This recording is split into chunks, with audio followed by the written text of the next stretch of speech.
former Deputy Assistant Secretary of State for Legislative Affairs in the Obama administration. Joel, good morning. Always wonderful to have you on the show. So let's dig into these talks for a second, because I mean this ceasefire, a more durable ceasefire, and of course hostage release has been something that President Biden has been working on now for months. I think he promised back in March that it was just days away, and then it never materialized. Now Hamas is not at the negotiating table.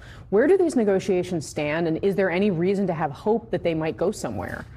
Yeah, Kasie, it's a very elusive negotiation, as you say. A framework has been agreed to by all the parties, meaning the 3 steps of a hostage exchange for Palestinian prisoners and increasing relief and aid into Gaza, as well as trying to get a long-term plan. But they're stuck on the details, and the details are what matter. It's always what matters in Middle East diplomacy, the execution of the deal to make sure it works.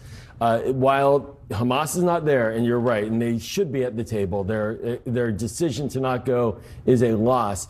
Nonetheless, there was positive movement yesterday, so there are still hopes that despite that Egypt, Qatar, and other allies in the region can push Hamas into agreeing to a deal, a hostage exchange, and get some relief to the Palestinian people and some security for the Israelis. But yeah, this has been elusive, and it is still in that elusive moment. Where is Benjamin Netanyahu in all of this? Because there was some reporting from the New York Times this week that he possibly is basically dragging his feet, trying to drag things out. Yeah.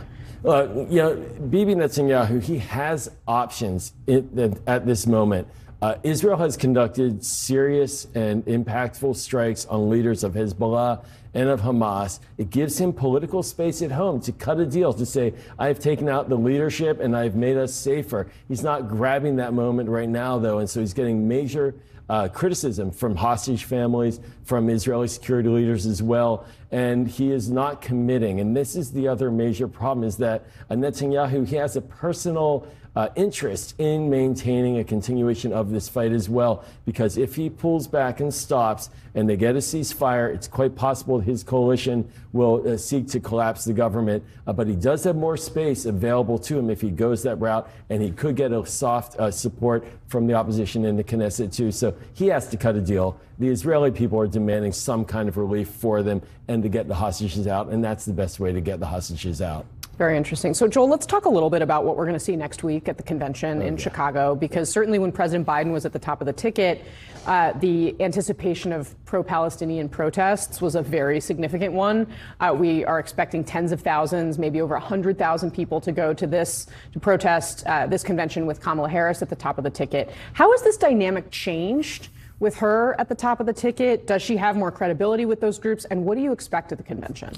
Yeah, Kasie, I think for Kamala Harris, she is seen as a figure who has deep empathy for the Palestinian suffering right now, as well as a strong track record of support for Israel. And so the tone is calmer. There's a recognition amongst those who are very concerned about what's happening in Gaza that she is an opportunity to engage. And that said, she's not going to take kindly, and none of us are going to take kindly, including me as an American Jew. I won't take kindly to there being pro-Hamas language at these protests. And the real concern is that rather than a rally instead of protests to try to call for an end to the war, that it's going to degenerate into that kind of name-calling, that kind of hostility. And that could put the vice president into an awkward position as well, of having to push back against that. That should not be the goal of the protest. The goal of the protest should be about getting the line across that there needs to be a ceasefire and calm in the region, and not antagonism towards Israel. But they do have now in her a team, as well as her, somebody who understands the suffering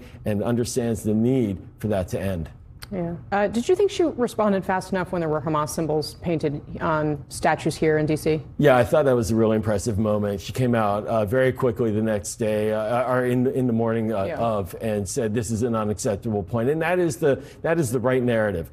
It's important for Americans to protest when we feel that there is something to protest. But to descend into hate speech, propaganda that is essentially anti-Semitic, that has no place in these arguments, these protests, and she condemned it right away, while still maintaining the point that there needs to be a path forward for peace in the Middle East. All right, Joel Rubin for us this morning. Joel, very grateful for you. Thanks, Thank you very much for being here.